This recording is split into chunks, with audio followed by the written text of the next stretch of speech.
Well, welcome, y'all.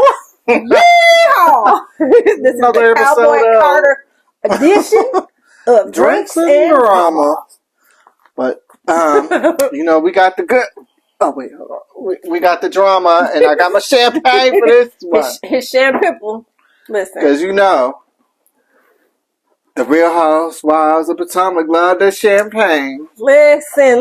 Let's get into it. The reunion aired. Let's get into episode 1 of the reunion. Let's get into it. Let's talk about it. What was the second? Well, so yeah, the second is airing tonight. The last one, the third one. Oh, it's the third one? Yeah. I guess I must be behind. Yeah. You know what? When I watch the replays on social media, I guess I'm just all behind. So this is the third one? The third one will be tonight. Yeah. Really? Mm-hmm. Oh, excuse me. Yeah. Clearly. They're going to have the husbands come out and so forth. Do we actually care about them? Okay, so let's get... So I didn't watch the second part, but let's talk about the first part, and then I guess you fill in on what happened with the second part. Well, I forgot about it, so you can start, because that was... what happened on the first part? It was dry. It was kind of dry. So basically, remember, they started questioning... Oh, that was with the... Robyn. Yeah, with the triangle. Yes, with the tears. So Andy trying to get Gizelle and Candace to... And my thing is this, like, listen. If you have two individuals... Now, Gizelle and Candace... Now, here's my thing. I really hate that this situation happened because, let's keep it a buck. Candace had really latched on to Gizelle and Robyn, especially when the drama went down between her and Monique. Those are the two women who embraced her the most. But in my opinion, because I feel like Gizelle is the puppet master of the show, she takes the weakest links. She finds when they are weak. So when she finds the weakest links and she sees there has been a crack in the foundation, she will pull them to her and she will have them latch on to her. And then she will get their weakness down, and then she will hold it against them, i.e. her telling Candace that Chris made her feel uncomfortable. That, to me, was the entire unraveling of the good friendship that they had. And things have not been right since she said what she said about Chris. And we've seen Candace just go in, call her neck, call her ankles, call her Satan, call her all these things. At this point, I'm like, it was pointless. The whole thing about that is, like, on both sides is pointless. Gizelle apologized, It was a fake apology. She should not have said, the sneaky link. She put him out there. She put an innuendo out there, basically calling him a predator. And that's the thing. Chris has lost his jobs, and he has lost. You don't have to. No. I get that. She part. blew a dog whistle. No. She blew a dog whistle. Get that point. I get that point. But I'm just saying, like, she never said that, he tried to attack her or anything. She just was like, I felt uncomfortable. Again. What I'm saying, though, is Gizelle, if you would have told her, did it totally different, you could have just like, you know what? I felt uncomfortable because I'm a single woman in the room with a married man. I don't want people to insinuate or think we're doing something. But she's always talked about his penis. No. So why are you? But that's what she could have just said. No, but why are you uncomfortable about being in the room with him? But she's comfortable to talk about his penis. Yeah, and then you're in the room with him. No, that would bring people to be like, if she's comfortable, she in the room with him? If she's comfortable to talk about his penis, then why is it a problem that you're alone with that man? Because you always brought up the penis. It's a problem. I don't know. I'm just saying maybe it's a problem in her eyes because other people can think or insinuate that she's trying to hook up with Chris. No, especially if she's constantly talking about his brown penis. To me, Gizelle has always been strategic in securing her spot by coming for these marriages and coming for the people. First of all, Gizelle, your marriage, the thing is with Monique, you did not like Monique because she didn't bow down to you. And she did not allow you to haze her like how you hazed Ashley and how you hazed all the other girls to kiss your feet. Monique did not bite those bones. So because Monique would not bow down to you, you have always been jealous of her, and you wish you had the life that Chris gave Monique. You wish that Jamal would have given you that life, i.e., showered you with homes. In the interim, he did, but his infidelities became so big that it was an embarrassment that you had no choice but to walk away, because you were the first lady and you were being embarrassed by women in the street. That Monique, you walked away too, because Monique, but what I'm saying was, prior to Monique walking away, she was in what we were to believe a happy marriage. She was given these homes. Yeah, it was happy. No, I said what we were led to believe. No, it probably legit was at the beginning. Yeah. So she was living this life. She found out what he... She was living this life. We don't... She was living this life that Gizelle wished she could have had. So that's why I feel like they really bumped heads, because honestly, I don't feel like Gizelle and Monique should have bumped heads at all. I feel like all the women could have cohesively gotten along with, Karen and Gizelle continuously throwing a little shade at each other from time to time. I don't think that this whole situation, it should have never gotten to Candace and Monique fighting. It should have never escalated. Like, this show it's given us good things, but it's taken us to the point of no return. And when I say the point of no return, y'all have brought a fan, i.e. NECA, i.e. 2.0. You have brought a fan onto the show that has basically desecrated the Nigerian culture by talking about witchcraft. Now, that is one thing that Nigerians, they are big on Christianity. And they are big on embracing their tribes. They look at each other as brother and sisters when they grow up. Even though my last name might be this, your last name might be that. The fact that they have the commonality of all them being Nigerians, that's what they have. So when NECA came onto the show and she started this whole witchcraft situation, it just went dark. And it went disgusting. And prior to that, it's just been a whole lot of colorist things that I've seen. And I'm just like you said, they need to they need to get rid of everybody. NECA. We know why you did all this. You had nothing. You had no storyline. I get that part. I don't even feel like they should invite her back. But now you just need to own up. But I don't even feel like she needs to come back. Like, and apologize. Okay, apologize, but why does she need to come back? She's not giving us anything. She had an opportunity. She could have sat up there and been a grown... you know what, Wendy? You know what? I went too far. And you know what? With our culture, that's really deep. I should not have said it. I apologize. Okay. And I want to apologize to your mom, too. Okay, so that's one thing. That's the first way. Like, she should have been apologizing to her mother. Right? So that's the way that they should have handled it between them. So I feel like, okay, so a lot of times when you have somebody that will try to pit you and another person against each other. Mm-hmm. And so if you don't talk, it's always going to be drama. So the person that started the shit, they're off scot and free. And here you got one person over here beefing with somebody, okay? Sometimes it takes a sit down. I really feel like if those two would have sit down and picked apart everything, they could have gone to Ashley's bulbous ass, foreheaded ass, and could have realized that she and her tequila drinking behind was the start of all this. Because I don't care if she knew Lebe, if she didn't know Lebe, or who, whatever, was texting, whatever. That is all irrelevant. I don't know Lebe. I know of her. She's my sister's best friend. The whole thing was right. I really don't care. Right. Ashley, I wanted to tell them so bad. I don't care. I don't care who knew who. Ashley, Eddie knew whoever. Exactly. They was like, the husband. You unfollowed me on Facebook. I don't care. I didn't know you. I don't know you. Who cares? Exactly. The thing is, Ashley is the root of this entire situation. And I feel like if they would have sat down and realized, Ashley said this. But Ashley, you know what I'm saying? Then they could have taken it back to Ashley and they could have cussed her ass out, and then boom, it could have just been a whole smooth situation. They carried this whole witchcraft thing they took it all the way up here, and they didn't have to even go there. And a lot of Potomac fans are saying for them, this whole situation has been a turnoff. And my thing for Andy to sit up there at the start of the reunion and say, a lot of things have happened this season that I didn't like. You and the producers orchestrated a lot of this bullshit. So miss me with all this. No. Actually, you were, Ashley has no You said that with NECA. She is a producer plant. Yes, she's a producer's plant. She's the one who set up They give her the shit and they tell her, hey, you Sheree, really? take this bone. Mm-hmm. She was like, oh, really? You know, NECA wasn't even going to mention anything about that whole witchcraft stuff.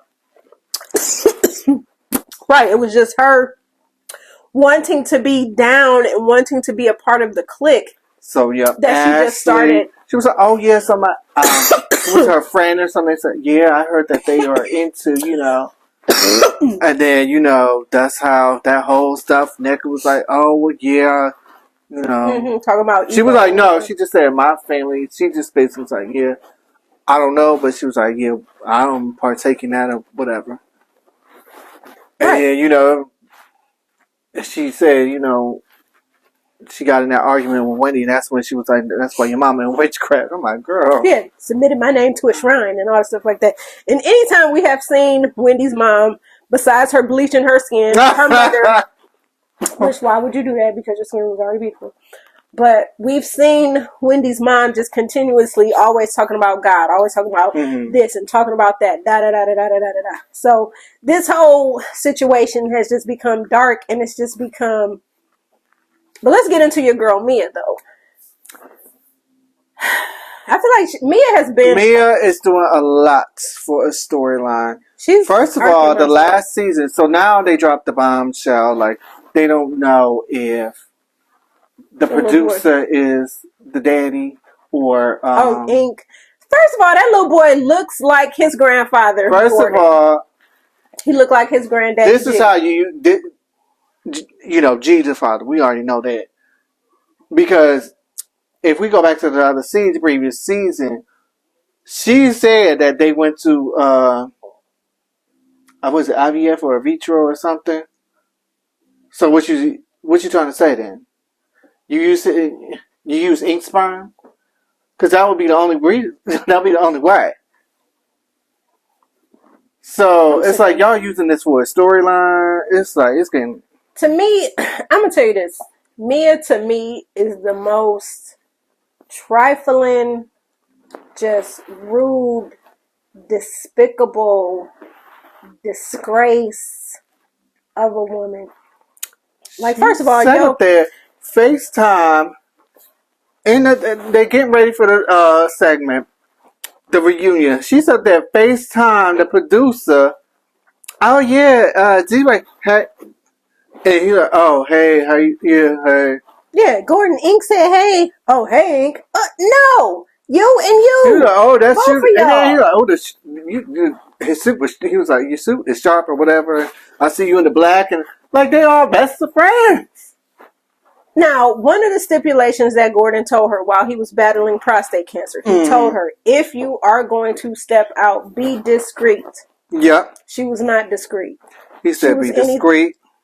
She was anything but. Don't bring it back to the house. And what did she do? She brought it back to the house, and she was not discreet. She has put this man out. She has, and I'm quite sure that's why Gordon's siblings regained control, because they didn't want that heifer to have a dime of their money. And I'm so happy Gordon was emptying her bank accounts, because no, what you're not going to do is take my money and spend it on your man. That's what you're not going to do. Why would he empty the bank accounts when you sit up there running around with some little tenderoni? Right. So let him fund your life. Since he's a disc jockey or whatever the hell he is. He's a radio personality. Okay, well let him personality. And them coins ain't this big. So exactly. So that's ain't gonna last. Right. So that's what I'm saying. Like, you say you love him, but he is not.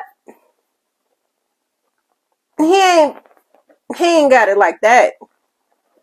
To where you feel like you're gonna be happy with him and be settled in his life. She want Bill Gates papers. Yes, that's what she wants. And now she getting Stevie J papers. Exactly. Oh, well, I shouldn't even say Stevie J. Right, because I was about to say because Faith coined him up. Yeah, who allegedly? Yeah, I'm trying to think of somebody who ain't got no coins. But y'all know what I'm getting at. Yeah. So that whole thing is like, okay, here we go. Oh, we don't know who's the, Gordon's questioning. That boy looked just like Gordon. Look, she trying to come back on the next season, so she got to do whatever she got to do. But it's disgusting. It's pathetic. She is horrible. And she's talking about Gordon's the one who's insane. She was like, no, I know. She was like, no. But he keeps questioning. I'm mad because you telling him what to do for a storyline, girl. She's horrible. Honestly, if that's what it takes to be first chair, Andy, again, I'm telling you, that's why I said, in my opinion, I feel like Andy's days should be numbered as being the head honcho over at Bravo. Like, he is taking these shows to it's like, ugh, ugh. And then it's like, my thing is, okay, when he was questioning, whenever it's time for him to question Gizelle or question Robyn, he does not hold their feet to the fire. Just like, okay, when we saw that Candace, he really didn't. Cause see, Robyn, if Robyn should not have been allowed to come back this season when she did not disclose what had happened with Juan and Miss Canada. There's no way Robyn should have been allowed to come back on the show, not even as a friend. Stop playing dumb. You went to Patreon and you sold your story for money, for people to pay to hear you talk about what this nigga was doing, but you didn't say it on the show where you are paid to talk about your life. Like, we saw your ass laying down and we saw that you was depressed, but you did not tell us why you were depressed. I thought Karen was going to reveal it. It's not for Karen to reveal. It's not for Karen to tell us. First of all, it's not up to Karen to reveal. Right. It's your life. It's exactly. What's going on with you. Exactly. No, that was a cop out. That was a sorry excuse. She should not have been invited. Saying, oh no, he's not. With the girl in the lingerie. No. Like, I'm tired of it. Like, stop it. Do we have to play the clip of him when he was the infamous the mic scene with Juan? They had the little scene and Juan walked off the producer. Yes, if it wasn't for Corey and Carter, I wouldn't be here. Like, girl, I know you had to see it. Yes. Ray Charles synced it. Like, he was still mic'd. Stevie Wonder synced it. And Bravo message, so they're going to keep recording. Right. He told you how he felt. Juan is so disrespectful to her. Even when she cries to him, he yells at her. He never... Stop. I don't want to be hearing all this. I don't want to hear about them women. You know what I'm saying? I'm tired of hearing about them women. Yes, he's always going off on her. Always. And she, like, come on now. And so you think she's going to try to come back, like, after she... I heard she got fired off. Yeah, but I think, maybe if she get divorced... No, bye. No, we don't want her back. And then she come try to tell her story. Her back. She's had 8 years to... You know what? I can't. We had 8 years for that story to be told. We've had 8 years for you to give us something we can feel. And we don't feel it. We ain't felt it. You know what? We ain't gonna do Robyn like that. Yes, we are. But you know what? You need to... Could you apologize to Karen? Because remember the character they drew? Yes, and what looked just like the lines in that lady. Listen, how about when they did the little caricature? How about how all of us clown Karen on social media talking about Karen, stop it. And then when we saw that picture of Coach just like Karen. She looked like Karen Huger more than Karen Huger's daughter. Yeah, Raven. Like yeah, I'm like, no, that like no, that's like Karen Huger's daughter, right? Not Raven. Yeah. That's how much she looked like. Listen, Karen wasn't like she said. She looked just what she said. Really? Yeah, she looks just like me. And everybody. And then when they drew the, they had the mole right there. And then she had the mole. The live Karen picture was not. They put it side by side. They was like, ooh, bloop, bloop. Karen was not lying. She was not lying. No, not lying. So y'all, Robyn, you need to apologize to her. So then she gets into it where, she wants to take the heat off of her like she always does. And that's what Candace was like saying, You always try to take everything off of her. So, now Robyn is mentioning how Chris is cheating. Okay. So here's my thing. Yeah. If Chris Bassett is, or if he is not, that is not your place to say when you never said anything about Juan. You never speak about him. Whenever we bring up Juan's name, and all of the ladies, now this time I don't like Ashley, but I'm going to defend her. Okay? Whenever Ashley was the first one, if you think about it, to get in Robyn and Juan's business. Because remember, Ashley heard the rumblings. Remember this when Monique got on the show. And they were out talking that's before they all went to Monique's house. Remember, Ashley was out and saying, hey, I've heard some things about Robyn and Juan. Remember, she invited them to the restaurant. Robyn, what's going on with you and Juan? Remember, Robyn put her finger in her face, and Ashley was like, hey, don't put your finger in my face. And they going back and forth. Robyn was ready. Robyn was ready to mollywop her. We see how Robyn was with that umbrella with Monique. Monique was like, oh shit. She's like, Robyn had that umbrella. Was like, look, he was like this with the full corporate. She was like, she had her neck pinned down. Right, she had that neck. So my thing is, Robyn, for you to sit up and go. Watch out with Robyn now. Listen, Robyn is very aggressive. She knucking and bucking. We knucking and bucking. I'm saying that's that Delta in her. We knucking and bucking. Listen, they say we knuck if you buck, and that's what we do. And my thing is, I love my sorors, but I'm gonna call her to the carpet because soror, you're not being honest. No, you're not being honest. When you sign up for reality show, give us your life because that's what you're getting paid to do. Yeah, we want to see these things. You may not give everything. I get that. You might want to tuck a little bit. First of all, if I'm going on a reality show, I'm letting y'all know flat out, I'm not bringing my husband and kids on. That's a non-negotiable. Now, y'all can clown me, how I dress, how I wear my hair, all day. But what I am not going to do, I'm not going to bring my family into... The only person I would probably bring into my shenanigans is my mom. I would never subject my husband, my kids, or nobody else to that scrutiny. And I would not... And I'll tell you the things that I'm talking about. Then you decide if you want me to be on the show. Yeah. I'm not talking about being married. I'm not talking about my married life. Yeah. We can talk about whatever. And then y'all decide maybe I'm not a good candidate for your show. Because I feel like when you bring your spouse onto the show, you're bringing a lot of unwanted and unwarranted attention to yourself. Because, so before we... A lot of reality marriages fumble because of that. So they go and see these reality shows. Right. So before Robyn, we even know who Robyn Dixon was. Juan was in the NBA, so Juan was already slightly known to the world. Yeah, he wasn't a LeBron James, Michael Jordan, but Larry he was Bird. there. He was in the NBA. He was out there. Yeah. So you can Google his name, Juan Dixon, and who he played for, and all this and all that. But my thing is, I feel like for Robyn, that's very hypocritical. Robyn, you won't talk about Juan and with Miss Canada, like, come on now. And then with them asking her, why does Juan delete his messages? Oh, he doesn't like clutter in his phone. Like, at this point, girl, you know he's still cheating. Just say you accept it. Right. I'm letting him cheat in peace. Say that. I'd be like, oh, okay, well.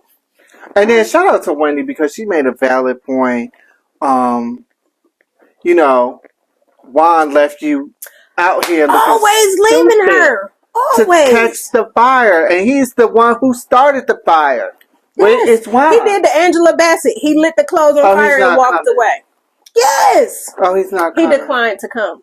Okay, well, guess what? If my husband is declining to come, then I'm not coming either. Because what y'all not going to do is, I'm not giving y'all any ammunition. You sitting here crucifying me, and he's nowhere to be found. You got me looking stupid.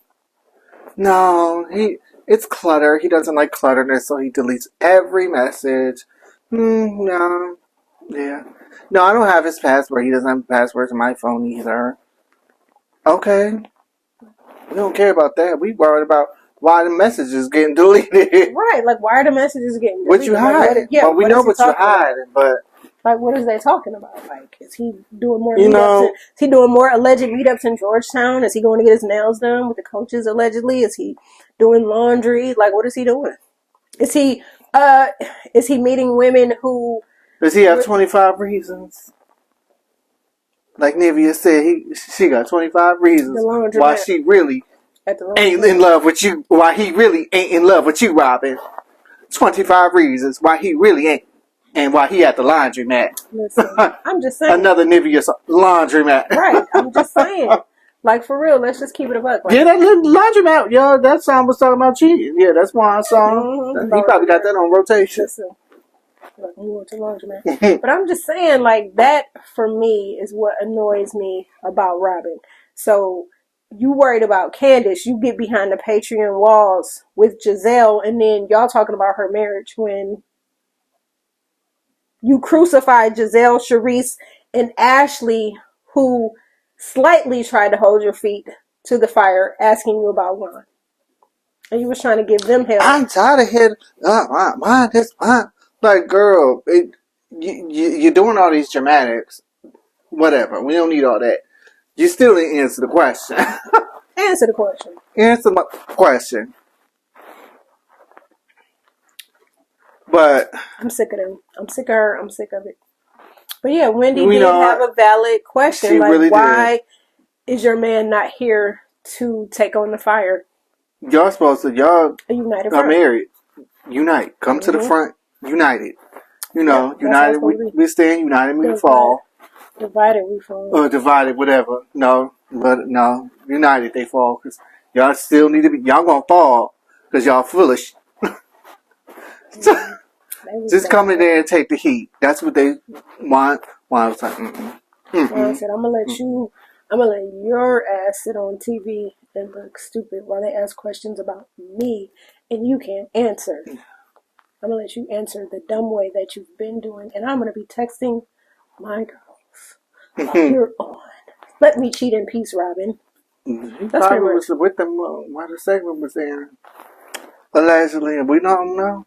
Just saying, allegedly, because he. Who's to say Who's to say they don't have a Mia and Gordon type situation? I'm gonna say I don't feel that they do because Robyn is too fully invested. Well, no, I'm just saying no. As far as Robyn's like, okay, I don't care what you do, but don't bring it on Front Street. I mean, he's already done it. Maybe that's Robyn to me. But then she just doesn't want to look stupid again. But she always. But why don't you just say it? Just like, look, we got an arrangement. What works in your marriage works in your marriage. This is my marriage. She's not gonna say that. I know what he's doing. She loves Juan more than Juan loves her. Oh, that's just fact. Yeah, and that's fact. And that's just. That's why I feel like she loves him so much. She probably would have a okay, I know you. Going seeing other women's. Going to see the women's. But keep it on the hush hush. Don't bring it back to the family. And them boys and don't bring no babies back. Allegedly. Because you don't know. Like, we don't know. Well, here's the thing. Juan has not forgiven Robyn for losing that money. And that's what this all boils down to. For that money, Juan's best friend allegedly unalived himself because they gave him money, was it to invest? And who he invested in it himself. And then when they asked him where their money was, he was nowhere to be found. He was like, the upper room. That's what he said. He was probably spending their money, allegedly. Juan has not been right, and in my opinion, this is my opinion, I don't feel like Juan has forgiven her for that since then. I feel like it's been rocky footing since then. You lost his millions. That he barely had. Thank you. Like, I'm not trying to be funny. No shade. I'm not trying to be funny or nothing. But come on now. I'm telling you that's more than I got. So listen, I'm telling you this. If I had little millions, no, listen. I'm not going to no bank. That money is gonna be stashed around my house. I'm not putting it in no bank. I don't trust banks. I wouldn't trust banks with that obscene amount of money. And I don't trust alleged friends. So that's why I said it will be around my house. Yeah. In places I've been dug up somewhere in the wall, and I'm sticking it in the wall. That's where it's going. Ooh, don't let your house blow up. Money be gone. Whoosh. I be at your house like, oh shit. Okay. Nobody, you not helping get the fire? Like, hell no. You don't see them. Like this, look, sticking it in your drawers and your socks. No, I would get a safety, not a safety deposit box. One of them, one of those, a locker. I would get a locker. I think it's not bleeding anyway, but yeah. Don't worry about me. I was sweating. But yeah, I was trying to get that on. Yeah. So now we have tonight the new episode. Oh, well, you know, we had the triangle tears. Let's take this into the next episode.